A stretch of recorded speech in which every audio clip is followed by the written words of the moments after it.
ให้แบบแม่เฒ่าตัวนี้ปันให้แม่เฒ่าโอ้สบายดีน้องโดยปั้นยังครับพ่อเฒ่าไม่เฒ่าตัวนี้แหละผ้าห่มอืปันมว่าพอเฒ่ามาซอยเวียกซอยงานโดยให้เพิ่นเอามาตุ้มเนาะโดยเออมันบ่มีอืมเพิ่นบ่มีอันผู้โฮมตุ้มโดย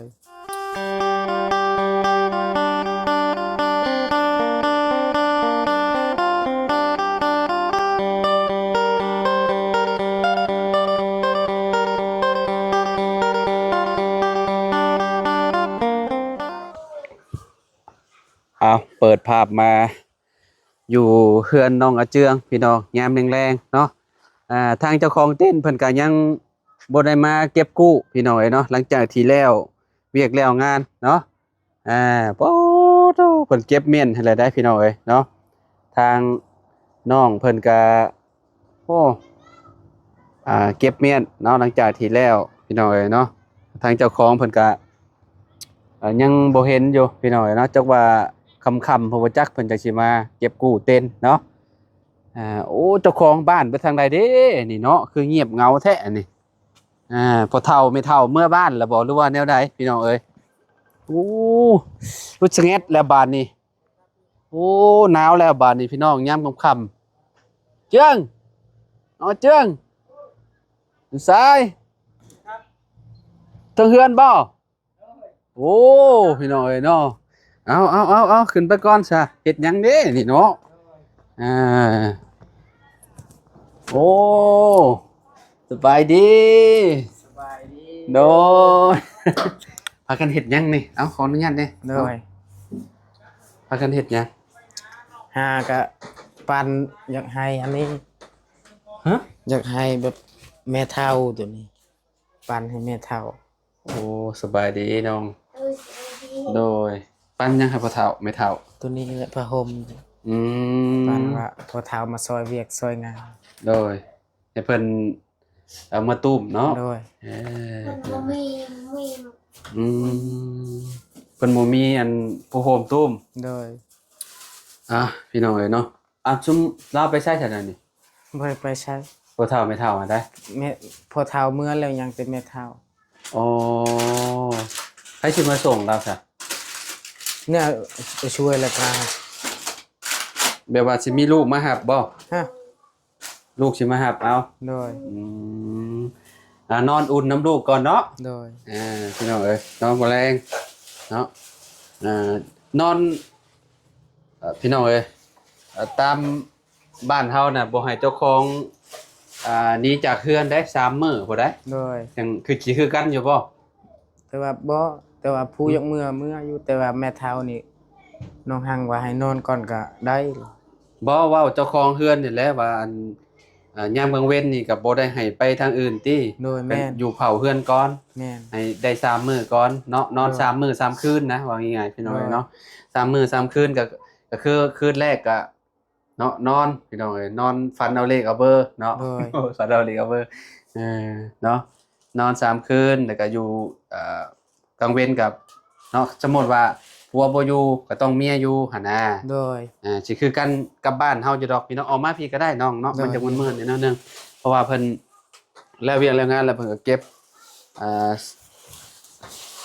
เสื้อเก็บสาดพี่น้องเอ้ยเนาะโดยนี่ก็ยังบ่ได้กู้บ่แรงก็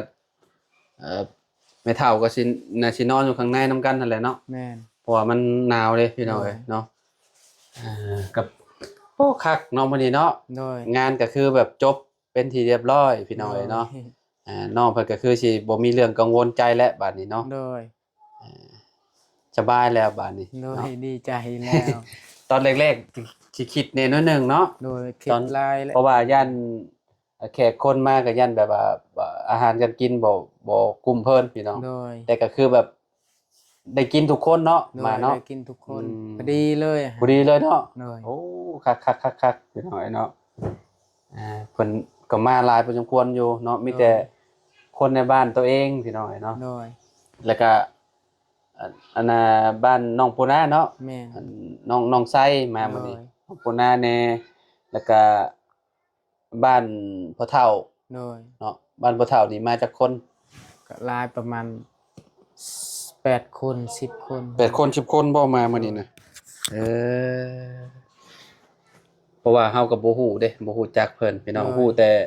อันผู้ที่ว่าอันเพิ่นขึ้นมานี่แหละมาปลูกแคนอาเจืองเพิ่นนี่แหละพี่น้องเนาะเราขึ้นมาเด้จังฮู้เนาะว่าเรามาแต่บ้านน้องปลาไหลบ้านน้องฮั่งพี่น้องเนาะคักแล้วบ่แรงนี่บ่หนาวแล้วนี่เนาะโดยน้องพลักไปใช่จ้ะอยู่กับอันนั้นแม่เฒ่าอยู่กับแม่เฒ่าปริ้นบ่บ่โดยอืมพลักพี่น้องเอ้ยเนาะน้องเชียงเนาะน้องเชียงก็อยู่ติเนาะโดยอยู่มื้อแรงนี่ก็ขึ้นมานอนพี่เบิดแล้วบ่แรงเนาะใหญ่ก็มานอนอยู่พี่น้องโดยอันเครื่องเก่าเครื่องหยังก็ห้อยไว้อยู่พุ่นกับป้าไว้อยู่พุ่นก่อนเนาะโดยยังขึ้นบ่ได้3มื้อโดย3มื้อจังย้ายขึ้นมาพี่น้องเอ้ยเนาะโดยเฮ็ดอยู่เฮ็ดกินก็อยู่บนเก่าหั่นแหละเนาะกระต๊อบอยู่นั่นแหละพี่น้องเอ้ยพวกข้าวพวกหยังก็ยังเอาขึ้นมาบ่ได้บ่ข้าวก็บ่ได้ข้าวสารก็ไว้อยู่เฮือนนั้นสบายเฮ็ดจังได๋เฮ็ดอยู่เฮ็ดกินโดยแบบว่าโอ้แม่นอยู่เนาะสมมุติเอาขึ้นมาพี่มันก็จะยุ่งยากแน่นอนนึงเนาะโดยที่นี่ตกลงเพิ่นโมฆะบ่แบบว่าเพิ่นบ่ได้ขายให้บ่ที่ดินแม่นพ่อเราตอนนั้นว่าสิขายกับเมียล่ะแต่ว่าเรามาทำมื้อนั้นแล้วตอนเช้าเรามาทำลูกเราลูกเราว่าบ่ขายเฮ้ยเราว่าเฮาอยากบ่ฮู้ว่าข้างหน้าว่าสิมีเงินมีคำแล้วก็สิอยากตั้งเฮือนอ๋อสมมุติว่าพระเจ้าหาเงินหาคำได้ก็เจ้าสิอันนี้เนาะก็เจ้าก็สิปลูกเฮือนปลูกหยังเนาะสมมุติว่าขายให้เจ้าก็เจ้าก็สิได้ไปหาซื้อที่อีกเนาะเพราะว่าที่แล้วก็อยู่บนนี้แหละพี่น้องเอ้ยเนาะอยู่นี่แหละอันมองต้นบางนัดนี่เนาะเจียงเนาะโอ้กับปลูกเฮือนได้หลังใหญ่เติบอยู่ดอกเนาะได้สำเพื่อนอาเจืองพุ่นแหละพี่น้องเอ้ยเนาะเพิ่นก็เลยตัดสินใจบ่ขายซ้ำเนาะบ่ขายกับบ่เป็นหยังเนาะห้องน้ำก็สิเฮ็ดฝั่งนั้นเนาะก็ได้ยินว่าทางเบาเชียงบ่อันสิเฮ็ดห้องน้ำบ่ทางเบาเชียงเพิ่นมีงบเนาะพี่น้องมีงบเฮ็ดห้องน้ำให้โอ้คักแล้วซะเนาะก็สิบ่ได้ไปป่าแล้วบัดนี้ยามฝนยามหยังก็สิสบายเนาะเมียเจ้าเคยใช้บ่ห้องน้ำเคยแหละเคยตอนแบบอยู่บ้านเราก็มีเนาะเข้ามาช่วยเหลือตอนนั้นแต่ว่าบ่มีแต่น้ำแต่ชาเฮาไปเฮาเห็นอยู่ห้องน้ำเนาะห้องน้ำแบบว่าเพิ่นมาช่วยเหลือหั่นเนาะสะอาดได้อยู่บ้านเมียจ้ะเนาะแบบว่าแบบสะอาดดีแต่ยามพ้นนี่ลำบากแหละแบบบ้านมันแปลนเนี่ยยามพ้นมันมีแต่ขี้ต้มไปทางใดก็ขี้ต้มมาแต่ยามแห้งแบบนี้สะอาดยามพ้นนี่โอ้ยมันบวมแม่นบ่มันบวมน้ำเนาะอย่างมันจะเป๊ะๆเนี่ยนิดนึงเนาะแต่ว่ายามนี้สะอาดดีเนาะยอมรับอยู่พี่น้องเอ้ยไก่กาน้ำมงก็เจ้าเลี้ยงหลายพอสมควรอยู่ได้อยู่แถวบ้านเมียเจ้านะบ่ว่าสิเป็นแบ่งัวเนาะไก่พี่น้องเป็ดแต่ว่าก็เจ้าอยู่แบบธรรมชาติลีหรอนี่เนาะแต่ว่าบ่มีไฟก็ยังสามารถแบบอยู่ได้หลายปีนะสังเกตเบิ่งต้นมะพร้าวเนาะต้นมะพร้าวเด้มีแต่ต้นสูงๆ FC ว่ามีแล้วบาง20ปีว่ะต้นมะพร้าวเนาะ20ปีนี่ได้แล้วเนาะ20ปี20ปีปลายแบบนี้เนาะต้นนั้นแม่ของแม่เฮานั่นบ้านเราอยู่พุ่นบ้านอยู่บ้านปลาไหลแม่ของแม่เจ้าตอนนั้นแม่นบ่แม่นเราเป็นคนบ้านพุ่นบ่แม่นเป็นคนบ้านพุ่นแต่ตอนนี้เราไปใช้เราเสียแล้ว ตอนนี้เราเสียแล้วตอนนั้นแม่ของแม่ค่อยหันบ้านเราอยู่พุ่นแหละ ปู่คอยหั่นไปตีเหล็กตลอดอยู่พุ่นตีเฮ็ดผ้าในกกมะขามใหญ่หั่นแหละ อ๋อ แต่ว่ามันก็หลายปี ปู่ แล้ว กับเสียคือกันตอนนี้ โดยเชียร์แล้ว เออ เชียร์ดนแล้ว ขนาดเฮายังบ่เห็นสัมปู มีแต่ได้ยินแม่เว้า โดย แม่เว้าให้ฟังว่าอันแม่เฒ่าจะได้เนาะ โดย แม่เฒ่ากับพ่อเฒ่าเนาะ โดย ตากับยายใช่พี่น้อง โดย เนาะอยู่บ้านนั้นเนาะ โดยอยู่บ้านนั้นแต่ยังสงครามบ่มา โอ้ โดยอยู่ดนจนฮอดปัจจุบัน แสดงว่าคนอันตะกี้พูดเนาะ โดยคนตะกี้ ขนาดเจ้ายังคือว่าแล้วเจ้ายังบ่ได้ออกซ้ำจักอยู่ไสเนาะ โดย ยังเป็นดินเป็นดอนอยู่พี่น้องเอ้ยเนาะ โอ้ตอนนี้ยังบ่เป็นบ้านซ้ำกัน อยู่ไส ในบ้านเฮานี่ ตะกี้หาได้ โดยตะกี้ยังบ่ได้เป็นบ้านบ่ได้เป็นทางมีแต่ป่า อืม ใบบักใหญ่ มันเป็นต้นไม้ยังไงแล้วทีนี้เนาะ โดย เป็นป่าเป็นหยังอะไรคือ โดย คือน้องเพิ่นเว้าแล้วพี่น้องเอ้ยเนาะเพราะว่ามันอ่าสมัยนั้นพี่น้องว่าง่ายๆเนาะสมัยแบบ โอ้ตะกี้ชุมเฮาก็ยังบ่เกิดคือกันนั่นแหละ โดย เนาะพี่น้องเอ้ยเอ่อรุ่นสงครามนี่ก็รุ่นพ่อรุ่นแม่พุ่นแหละ โด เนาะ ย ว่าพ่อข่อยนี่ก็ทันคือกัน โดย เพราะว่า60ปีเด้60กว่าๆเด้ โดย ถ้ารุ่น60ขึ้นไปแล้วสิฮู้จักอยู่ดอกเนาะ โดย อืมรุ่นเฮานี่มีแต่เป็นตำนานไปแล้ว โดยบ้าน รุ่น บ้านเก่าตัวนี้ ตอนนั้นมันหกเอ้ยตัวนี้บ่แม่นบ้านนั่นนี่บ้านเก่าตอนนั้นอยู่เขตของน้องซอนนั่นเด้ อ่า อยู่สวนน้องซอนนั่นอยู่ไกล บ่ อยู่นั่นแหละบ้าน เออ มีแต่อยู่ป่าเฮ็ดแต่ให้แล้วก็ได้ข้าวก็ อืม เกลือนี่ก็บ่มีเกลือปิงนัวก็บ่มีตอนนั้น แม่นบ่ แม่นพุ่นเอาอะหยังนะขี้ทานนั่นเฮ็ดเกลือตอนนั้นข้อยได้ยินอยู่แม่เฮาว่าตอนแม่เฮาเล่าให้ฟัง อ๋อแม่นบ่ โดย โอ้ แต่ค่อยเกิดเขาเฮ็ดเขา ตอนเจ้าเกิดมาเจ้าเห็นหยังนี่ เห็นเขาเฮ็ดทาง เห็นก็จะเฮ็ดทาง โดย ตอนเจ้าเกิดมาหาได้ โดยทางใหญ่ ก็เห็นอยู่เขาเฮ็ดทาง อ๋อ ตอนนั้นเฮายังน้อย เขาจก อันนั้นจกดินในแคมทางก็เห็น คือเจ้าเฮ็ดทาง เลย อืม เฮายังน้อย เฮือนแถวนี้ก็คือสิยังบ่มีเนาะ โดย นี่ บ่มี แถวนี้เนี่ยนี่ โดย พี่น้องเอ้ยเนาะอืมเพราะว่าเฮือนน่ะเจ้าเว้าว่า เฮ็ดน้ำหม่องเขตสวนน้องซ้อนบ่ แม่น ยังบ่ได้มาฮอดพี่ โดยตอนนั้นอยู่พุ่นแหละบ้านเก่า แล้วก็มุมนี้น่ะคือแบบมีแต่ป่ามุมนี้เนาะ โดยมีแต่ มีแต่ป่ามีแต่ต้นไม้ใบหญ้าเนาะพี่น้อง โดย อืม สงครามสมัยนั้นวงแถวนี้แหละเขายิงหลาย อืม ระเบิดมันหลาย ก็คือลูกบ่มก็เห็นอยู่เนาะ แม่น มีแต่ แถวนี้ คุ้มพี่น้องเอ้ยเนาะแถวนี้แถวเขตเทือนน้องอาเจืองนี่มีเบิดเลยพี่น้องอยู่ในหม่องที่น้องอาเจืองจูดอันก็แม่นเนาะ โดย ยังหลายคุ้มอยู่คิด ยิง ว่า หลายพุ่นอยู่สวนนั้น7-8 คุมอยู่สวนนั้น บ่ โดย แนบลงไปผู้หาได้ โดย เออ บุงนี้แหละเขายิงกันตอนนั้น คือสิหลายเนาะหม่องนี้เนาะ โดยหลาย กับอยู่แถวบ้านนั่นก็หลายคือกันแถวบ้านเก่งจองน่ะ แม่น คุ้ เมือง ห สิ ลาย โปนลงไปพี่ละลายหมด แม่นบ่เลยเนาะ โดยแม่น แบบแถวเขตบ้านบ่เฒ่าเจ้าก็เนาะ โดย หลายคือกันเนาะ โดย แล้วก็เจ้าอันสำรวจเบิ่งอยู่พี่น้องเอ้ย โดย เนาะมั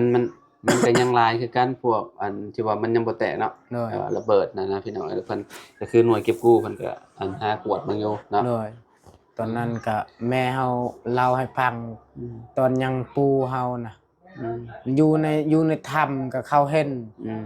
อยู่ในถ้ำก็เขาบ่ให้ปากซ้ำ อืมแบบว่าไปลี่เนาะ โดย ไปลี่ คันเขาเห็นแต่อูฐอันนั้น อืม อูฐไผ่ เรียบร้อย โดยเรียบร้อยแล้วเขายิงเลย นั่นแหละก็เจ้าจำบ่อยากอันเวลาก็เจ้าอันก็เจ้าบ่อยากจูดไฟบ่อยากก่อไฟเนาะ โดย แบบว่ามันเสี่ยงเด้ โดย คือก็เจ้าแสดงในหนังนั่นแหละอันเดียวกัน โดย แบบว่าเวลาก็เจ้าจูดไฟนี่แบบก็เจ้าสิเห็นเด้เนาะ ได้ ก็เจ้าสิเห็นว่าควันไฟอันขึ้นจากไสหั่นนะ ได้ เนาะอันเดียวกันแล้วบ่ได้แตกต่างกันกับในหนังดอกพี่น้องเนาะหนังสงครามอะเนาะ โดย แบบนั้นเลยพี่น้องเอ้ยเนาะโอ้อันเบิ่งหนังแลมโบ้ก็ฮู้แหละเคยเบิ่งบ่หนังแลมโบ้ เคย หนังแผ่นน่ะ โดย ดิกี้แต่ก่อนโอ้แผ่นซีดีนี่ดังแฮงเลยพี่น้องเอ้ยเนาะพากันจับกลุ่มจับแก๊งกันเปิดเบิ่งเนาะโอ้ยม่วนแฮงเนาะโอ้ยตอนนั้นเฮายังน้อยไปเบิ่งไปเบิ่งหนังในเฮือนเขาโอ้ยยากอีหลีอยากเบิ่งโทรทัศน์นั่นก็บ่ได้ใหญ่ปานใดซำเพียงตัวนี้เบิ่งหลายคนผู้นี้ โอ้ ยาก ม่วนได้ตะกี้นะ โดยบัดเมื่อไล่กันแหละ ทราบไปปีที่แล้วซุมข่อยก็เบิ่งคือกันซุมข่อยก็จับแก๊งจับกลุ่มเบิ่งแผ่นซีดีพี่น้องโอ้ยม่วนเนาะแต่คุมื้อนี้โทรทัศน์บ่ค่อยจำเป็นปานใดแล้วคุมื้อนี้มีแต่ตัวนี้แหละที่เฮาถ่ายคลิปอยู่นี่แหละพี่น้องเอ้ยเนาะใช้ในชีวิตประจำวันเลย มันอยู่ซำมันครึ่งหนึ่งในชีวิตแล้วโทรศัพท์นี่ถ้ามาบ่ได้ลิ้นนี่ก็ต้องจะเป็นแนวใดอยู่ก็บ่ได้พี่น้องเอ้ยเนาะนอกจากว่าคนแบบว่าเขาเจ้าบ่ได้เสพอีหยังในโทรศัพท์น่ะก็บ่ค่อยอยากบ่ค่อยซีเรียสปานนั้นเนาะตะกี้เจ้าก็ลิ้นบ่โทรศัพท์ก็ลิ้นอยู่ตอนเป็นวัยรุ่นน่ะลิ้นโทรศัพท์อันนั้นตอนนั้นยังโทรศัพท์ Samsung น้อยบ่ได้แม่นอันสัมผัสติสัมผัสคือกันแต่ว่าแต่ก็บ่ได้อันนั้นปานใดเนาะแต่ว่ามันโอ้ยลิ้นก็ยากมันแตกแล้วตอนนั้นขายซื้อน้ำเข้า 80,000 ก็แพงแล้วแหละแม่นนั่นแหละตอนนั้นในลิ้นก็ลำบากมีแต่พากเพลงซื่อคุมื้อนี่เด็กน้อยก็ติดการ์ตูนพี่น้องเนาะสมัยใหม่บ่ให้เบิ่งก็งอแงพี่น้องเนาะต่างจากสมัยตะกี้สมัยอันตอนเฮาเป็นวัยรุ่นขึ้นใหม่โอ้ยบ่ได้มีโทรศัพท์ใช้ไปทางใดก็มีแต่ย่างไปบอกไปบุญนี่ย่างไปพี่น้องเนาะไปโรงเรียนก็ลิ้นยางลิ้นบักบี้ลิ้นในมะขามเนาะลิ้นมิดมะขามน่ะเอาลงคุมได้เด้โอ้โคตรม่วนตะกี้เนาะสมัยนั้นเคยเลยลิ้นม่วนได้พี่น้องลิ้นโอ้ยทรงเสื้อหมดเลยเปื้อนแม่นข่อยนี่ยิงบี้นี่โอ้ยบักบี้นี่ในธงนี่ครับแต่โคบต่างจากสมัยคุมื้อนี่พี่น้องคุมื้อนี่ใช้เงินเติมน้ำมันเดินทางพี่น้องเนาะท่านคันว่าบ่มีเงินก็ไปใช้บ่ได้พี่น้องคุมื้อนี่นะเพราะว่าเงินก็10-20,000นี่ก็ได้เติมน้ำมันอยู่บาทเดียวพี่น้องเนาะสมัยตะกี้นี่โอ้เงิน 1,000-2,000-3,000 นี่โอ้สุดยอดแหละเนาะคันว่าได้นะตะกี้นะเพราะว่าตอนเป็นวัยรุ่นเฮาก็ยังบ่จักหาเงินเด้จักสิหาเงินจังได๋พี่น้องเนาะมื้อนี้คนใหญ่มาแล้วสิมีแบบมีแต่ความคิดและจักสิหาเงินจังได๋สิได้เงินหลายหั่นน่ะเนาะแม่นบ่เจือแม่นอ้าวมีแต่เนาะพี่น้องดีใจนำน้องเพิ่นหลายๆเนาะได้เฮือนหลังงามๆอยู่บ่แลงนี่ก็นอนคืนแรกเนาะถ้าฝันเลขเด็ดบอกหน่อยเด้อบ่าวคือบ่เห็นนั่นทรายบ่มัดบ่ชายอ้ายนี่คิดว่าบ่ได้มัดซะมัดก็มัดคือกันมีทั้งน้ำพี่น้องมีทั้งเฮือนแล้วก็ต่อไปห้องนุ่งห้องน้ำเนาะก็ถ่ายรุ่นถ่ายชมนำกันเนาะเรื่องห้องน้ำมาเจือกเนาะรถล้างก็กะว่าสิไปซ่อมอยู่บ่พออยู่บ่เงินคำก็สิไปซ่อมอยู่แต่ว่าเบิ่งก่อนยันซ่อมแล้วมันเพหนักอีกยันบ่ไหวก็เบิ่งก่อนเดี๋ยวเพิ่มไปซ่อมมันบอกสร้างว่าให้มันเบิ่งก่อนว่ามันเพในไสสร้างว่ากับเพในลูกสูบนั่นแหละเนาะลมแบบมันเป็นหูแล้วได้ลูกสูบแวนมันหักหมดแล้วจะไปให้เพิ่นสำรวจบ้างแล้วยังแต่ว่าเจ้าบอกอาการเพิ่นบ่เราว่าเป็นได้กับลูกสูบอยู่แล้วเพราะว่าหัวเทียนมันยาวกว่าเด้หัวเทียนมันยาวกว่ามันไปตามกับสูบแวนมันเนาะมันบาดไปเลยพี่น้องเอ้ยเนาะถอดออกมาก็โอ้ยเอเล่แล้วแหละพี่น้องเอ้ยเนาะอาเจืองเนาะมื้ออื่นเนาะเดี๋ยวจังว่ากันใหม่มื้ออื่นน้องอาเจืองบ่สิอยู่บ่มื้ออื่นเนาะอยู่แล้วมื้ออื่นอยู่ก่อนเนาะมื้ออื่นเช้าจังว่ากันใหม่ซะมื้ออื่นเดินทางพี่น้องเนาะสิเดินทางกลับบ้านแหละเนาะว่าสิเดินทางก็แวะมาหาเจืองเพิ่นก่อนพี่น้องเนาะ เดี๋ยวจังกลับมาอีกเทื่อนึงพี่น้อง โดย ช่วงนี้ก็โอ้ยพี่น้องนักทีมงานก็ได้ โด เนาะ ย วิวก็ตกพี่น้องเอ้ยเนาะถือว่าสุดยอดเลยเดือนนี้เดือนใหม่เนาะภาพใหม่มันก็แบบ YouTube เพิ่นกำลังปรับระบบอยู่พี่น้อง โด เอ้ยเนาะ ย ปรับยังบ่ได้ตอนนี้นะประมาณเดือน2เดือนพุ่นแหละพี่น้องเอ้ยเนาะประคองไปเรื่อยๆเนาะมาแต่ละเดือนก็หนักพอสมควรอยู่ค่าห้องค่าหอพี่น้องเอ้ยเนาะ โดย แพงอยู่เนาะค่าห้องก็ได้คืนละ200,000กีบ เนาะมื้อแรงนี่พากันนอนเรียงกันเสียหลายเด้อเจ้าเนาะ โดย เขานอนอยู่ข้างในพุ่นแหละพี่น้องเอ้ย โอ้ย เต้นนี่ก็เจ้ายังบ่ได้มาเนาะ โดยยังบ่มาเอา ยังบ่ได้มากู้ โดย ก็สิคำเติบพุ่นแหละคิดว่าเนาะ โดยคันบ่ได้ค้ำก็มื้ออื่นพุ่นแหละ คันว่าเขาเจ้ามีงานอีกเขาเจ้าก็สิมากู้ไว้ได้นี่เนาะ โดย ก็มีงานต่อนะ โดย แต่ว่าอันนี้ยังบ่ส่งดอกพี่น้องเนาะค่าเต้นเพิ่นก็เห็นว่าเสียงเพิ่นฝากไว้อยู่เนาะ โดย ไปจ่ายน้องเพิ่นจ่ายเอาเองพี่น้อง โด เอ้ย ย บางเช้านี่ก็ป๊าโตม่วนพี่น้องเอ้ยเนาะทั้งม่วนทั้งฮาทั้งมีความสุขพี่น้อง โดย FC เพิ่นก็โอ้ยคักๆๆทีมงานว่ะ โดย ให้น้องเพิ่นแสดงความรักแบบว่าเฮ็ดให้สารสัมพันธ์แบบว่าแบบบ่ให้มันห่างเหินหั่นน่ะ โด เนาะ ย แบบว่าผัวเมียหั่นน่ะแบบมีให้มีหวานแน่เนาะ โดย เคยหวานกันอยู่บ่ บ่เคยเลย ฮะ ตอนแต่งงานก็บ่เคยว่า บ่เคยหอมแก้ม โดยบ่เคย เมียก็บ่เคยหอมบ่ บ่เคย บ่ว่า อีหลีบ่เคยเลย จะได้อยู่2ต่อ2 2ต่อ2สิหอมอยู่เนาะ โดย แต่ว่าออกแบบนี้บ่เคยเนาะ โดย ครั้งแรกเลยเนาะที่ว่าทีมงาน ใ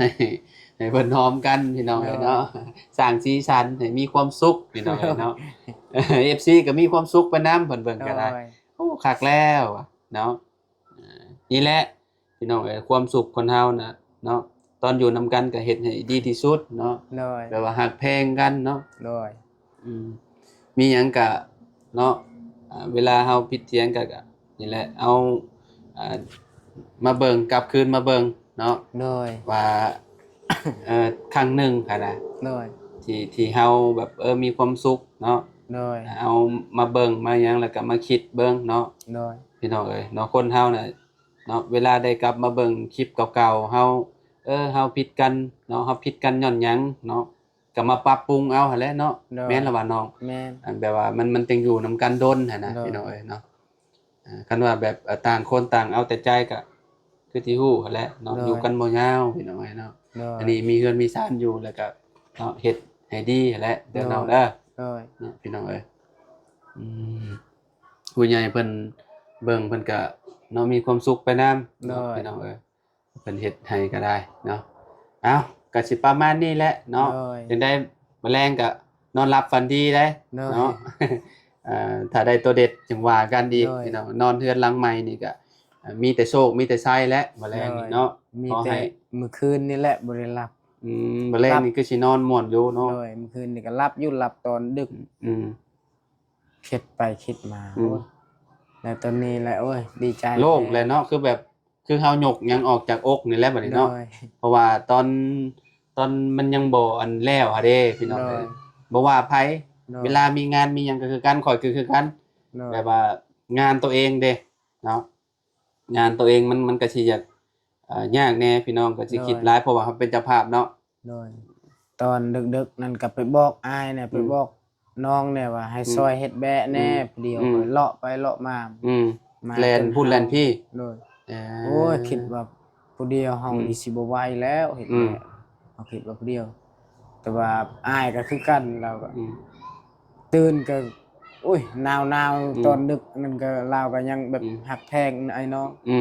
นั่นแหละสำคัญกับไอ้น้องเฮาหั่นแหละ โดย เนาะซอยกัน โดย พี่น้องเอ้ยเนาะคนอื่นก็ได้คือกันเพิ่นก็ โดย ซอยเต็มที่คือกันนั่นแหละพี่น้อง เออ เนาะเพิ่นที่โตเนาะ เนอะ แม่นละว่าเนาะที่เพิ่นเฮาก็ไปซอยเนาะ ที่เฮาเพิ่นก็มาซอยต่างคนต่างซอยกันบ้านเฮาบ่ยากดอกเนาะแต่ว่าเพิ่นมาซอยกันเวลามีงานมีหยังหั่นนะพี่น้องเอ้ยเนาะคนในหมู่บ้านแบบว่าซอยกันได้นะพี่น้องเอ้ยเนาะบ่ได้ว่าสิจ้างเงินจ้างหยังดอกเนาะแค่ไปวานกันเนาะเวลาเฮามีงานเพิ่นก็มาซอยเวลาเพิ่นมีงานเฮาก็ไปซอยเพิ่นแบบนี้นะต่างคนต่างพึ่งพากันเนาะแม่นบ่เจืองเอาอยู่ดีมีแฮงซะเนาะเดี๋ยวอ้ายก็ขอโตแหละเนาะดีใจนำอีกเทื่อนึงเนาะโดยเนาะพี่น้องเอ้ยไปพบกันใหม่ขอบคุณหลายๆเด้อพี่น้องเด้อเบิดสุขสุขคนเนาะอยู่ดีมีแฮง